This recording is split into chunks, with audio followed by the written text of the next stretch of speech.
bomber pilots who participated in the attack on Pearl Harbor. By the time the first Japanese bomber appeared over Pearl Harbor on December 7, 1941, tensions between Japan and the United States had been mounting for the better part of a decade, making war seem inevitable. Admiral Isoroku Yamamoto, Commander-in-Chief of the Combined Fleet, had opposed Japan's alliance with Germany and Italy and its invasion of China. He had also traveled and studied throughout the United States and understood that Japan's island empire could not hope to defeat the Americans' vast resources and industrial capacity in a prolonged war. Admiral Isoroku Yamamoto, who planned the attack on Pearl Harbor. Ironically, though Yamamoto laid out the plan to strike Pearl Harbor, he also happened to be one of its most vocal opponents. Yamamoto knew the risks of attacking Pearl Harbor, not just to the fleet flying into Hawaiian airspace, but also to the overall Japanese ambitions.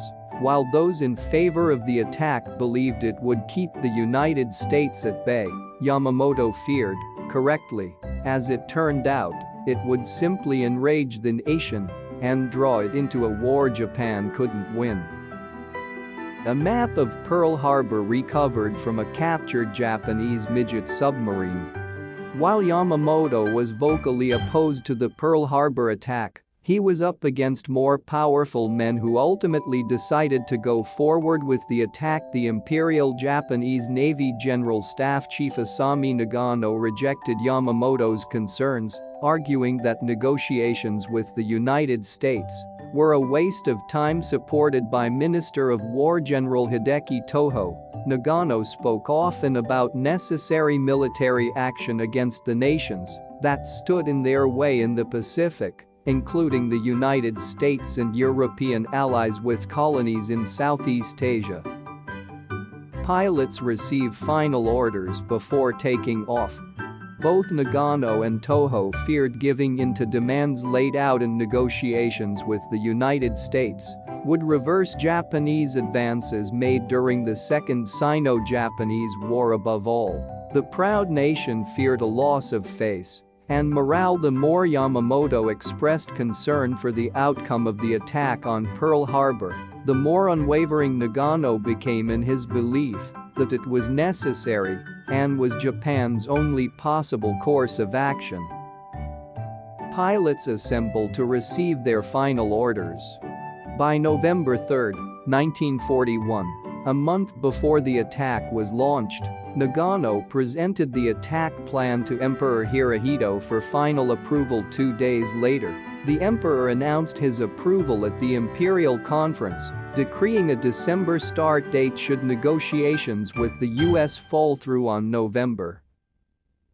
A Zero fighter aboard the carrier Akagi 26, a naval group unlike any ever assembled, set out from Japan and began sneaking across the North Pacific. The secret fleet included 9 destroyers, 2 battleships, 3 cruisers, 3 submarines, 7 fuel tankers, and 6 aircraft carriers laden with more than 400 planes, the greatest aerial attack force ever launched from sea. Many in the fleet feared that the 2-week crossing would be impossible to execute without alerting the Americans, potentially turning their surprise attack into a disastrous trap.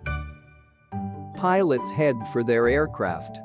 To avoid detection, the carrier task force observed radio silence and followed a northerly path to Hawaii, a route that was little traveled and subject to winter storms, which thwarted aerial reconnaissance. Yet when the ships reached position 230 miles north of Oahu in the early hours of December 7, they remained undetected.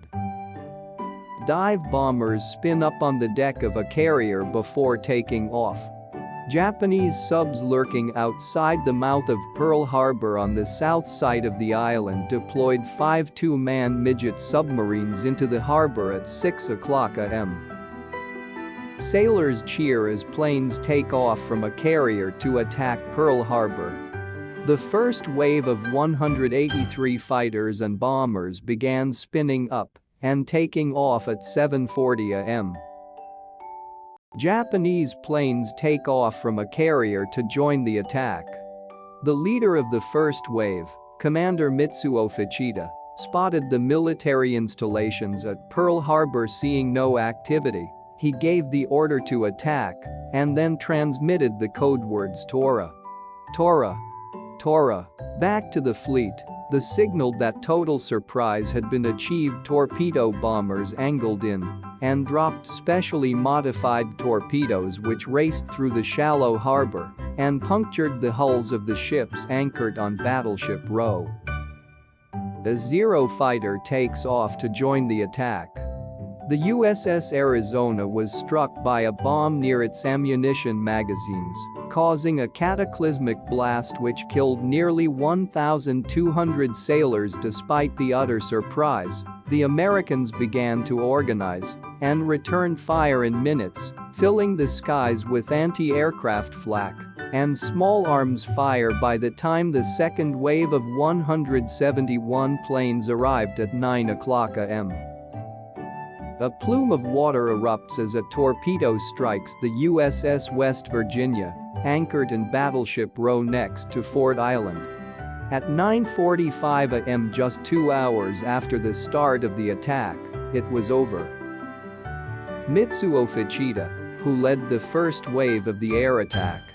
He later served in the Battle of Midway and missed the atomic bombing of Hiroshima by a single day. After the war, he converted to Christianity and traveled the United States and Europe as an evangelist. The Japanese pilots returned to their carriers and sailed away in triumph. 2,403 American service members and civilians had been killed. The Japanese had successfully sunk or damaged 19 ships, destroyed 188 aircraft, and damaged many more, with only 29 aircraft shot down, 64 men killed and 1 submarine crewman captured. Pearl Harbor during the first wave of the attack. Ultimately, however, the attack failed in its strategic goals.